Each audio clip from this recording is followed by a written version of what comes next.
Donc, bonjour à tous, je suis Leslie Huin.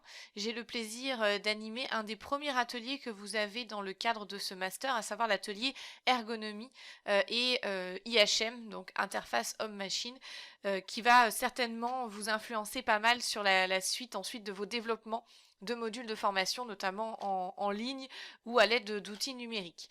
Donc on va découvrir pas mal de choses durant durant cet atelier qui va se dérouler sur 8 semaines. J'ai divisé en 3 grandes phases.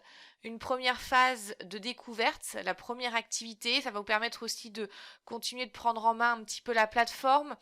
Une activité plutôt à réaliser en individuel, j'y reviendrai, parce que pour l'instant peut-être que vous n'avez pas encore finalisé complètement vos groupes.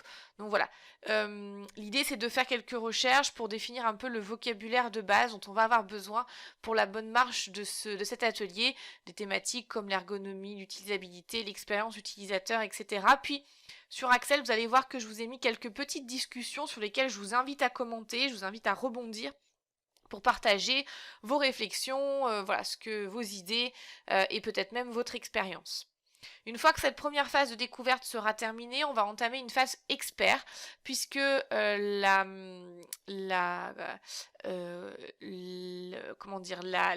pédagogie, la méthode qu'on va employer dans cet atelier, c'est une classe puzzle, ce qu'on appelle une classe puzzle. Donc je vous le présenterai après quand je vous ai expliqué un peu comment vont se passer la gestion des groupes. Et l'idée ici, c'est de faire des petites synthèses d'approfondissement sur différentes thématiques. Donc je vous en propose 4 que vous retrouverez dans le PDF. Et voilà, il va falloir réaliser des petites synthèses sur ces sujets-là. Et puis la dernière phase, c'est la phase de mise en application. Une fois que vous avez déjà découvert les éléments fondamentaux, approfondi quelques thématiques, l'idée c'est de mettre en application, parce qu'il n'y a pas meilleure façon que ça d'apprendre, de réellement expérimenter et d'appliquer.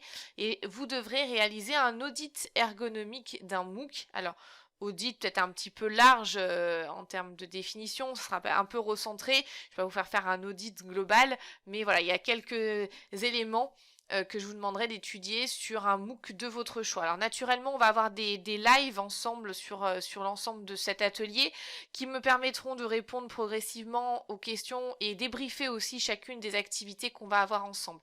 Cette vidéo, elle a un objectif principal, c'est de vous expliquer un peu le fonctionnement, on va dire collaboratif et pédagogique, puisque visuellement c'est plus facile à comprendre.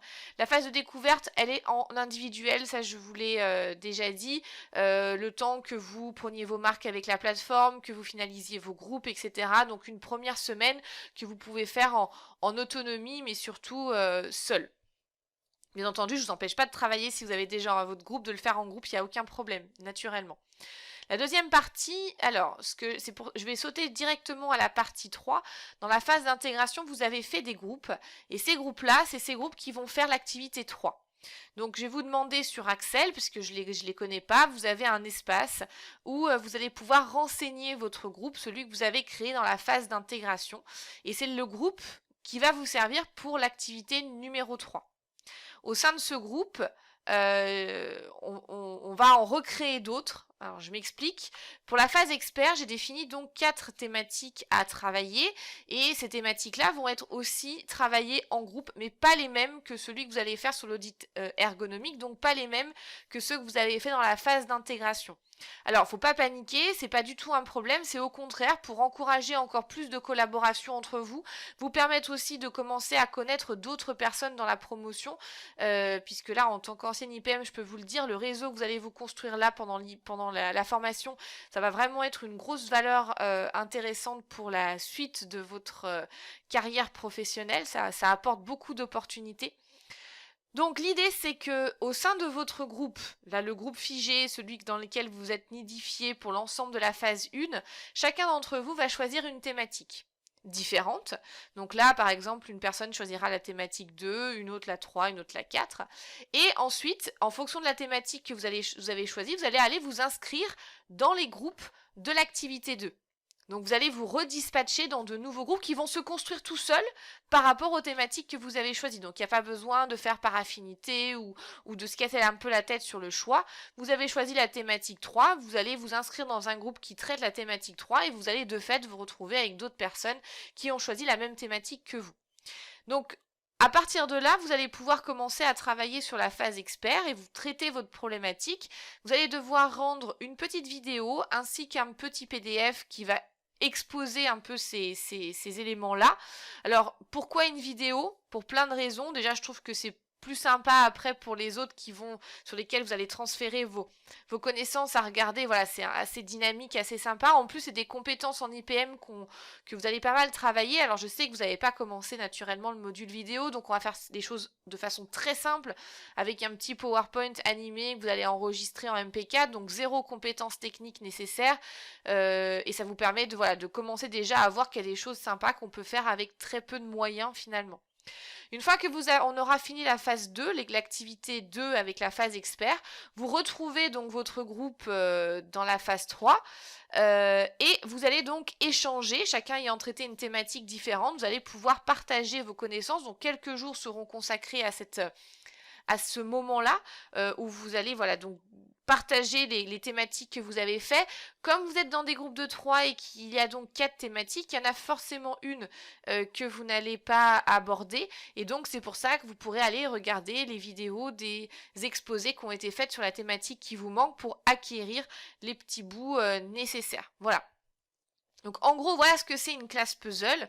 Une classe puzzle, c'est une classe où il y a une application finale que se fait en groupe et dans ce groupe-là, chacun va aller entre guillemets s'expertiser sur une thématique pour venir après, quand on va réagréger le groupe, avoir un peu une émergence collective de connaissances et de partage. Donc un fort aspect collaboratif et socio-constructiviste, comme on pourrait dire également. Alors, c'est une méthode pédagogique qui va peut-être en dérouter certains, parce que la posture en plus de l'enseignant qui est un peu différente peut-être de celle que vous avez l'habitude d'avoir. Je ne me pose absolument pas en transmission de savoir, mais plus en facilitation de votre apprentissage et également en remédiation. C'est-à-dire que mon rôle, c'est aussi de débriefer chacune des activités, m'assurer que vous allez dans la bonne direction, et puis voilà, de vous faire des feedbacks et des débriefs sur ce que vous réalisez. Donc c'est une posture qui est un peu différente, elle fait débat, il y en a qui vont être complètement à l'aise avec cette méthodologie, il y en a pour qui ça va demander un petit effort d'adaptation, il y en a pour qui ça va être un peu plus compliqué, c'est pas la majorité habituellement, mais quand même. De toute manière, on a tous des façons différentes d'apprendre, donc il n'y a jamais une méthode qui fera l'unanimité, mais que vous l'aimiez ou pas, en tous les cas, ça va vous permettre de l'expérimenter. Et l'un des intérêts aussi de l'IPM, c'est que vous êtes en apprentissage par immersion.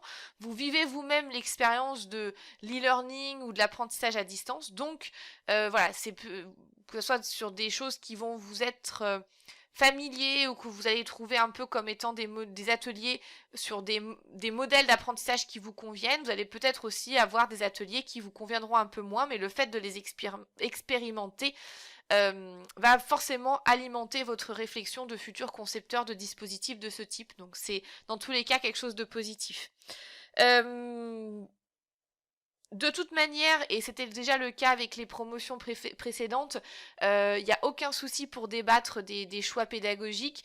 Il n'y a quasiment rien que je fais au hasard dans les modules que je propose, donc j'ai toujours des arguments pour justifier mes choix. Mais après, c'est toujours intéressant d'en débattre, et chaque année, il y a des feedbacks que j'obtiens qui permettent d'améliorer aussi les modules d'une année sur l'autre. Donc n'hésitez surtout pas, n'hésitez surtout pas à exprimer, à discuter et à débattre, c'est toujours des choses très positives. On dit toujours que c'est très compliqué d'enseigner à des formateurs, d'être formateur de formateurs. Moi, je peux vous dire d'expérience que c'est encore plus compliqué d'enseigner à des IPM parce que vous êtes vous-même, au-delà d'être parfois des formateurs, vous êtes des concepteurs de formation. Et donc, vous avez un regard critique sur la pédagogie, ce qui fait que voilà, forcément, vous avez des avis qui sont différents et enrichissants aussi à tout point de vue. Donc, faut pas hésiter à en faire profiter et à contribuer à l'amélioration continue des modules et des ateliers d'enseignement que vous allez avoir. En tous les cas, voilà, un petit topo sur ces différents points. Là, j'ai fait quelque chose de très grosse maille en termes de présentation. Vous avez un PDF qui est bien plus détaillé sur les attendus, les objectifs, etc. On aura aussi donc nos lives qui vont nous permettre d'échanger sur les sujets et de débriefer sur les activités. Donc on va avoir d'autres temps de discussion et d'échange. En attendant, je vous souhaite un excellent démarrage de module. Et je vous retrouve dans 10 jours à présent, pour notre première séance synchrone en visio.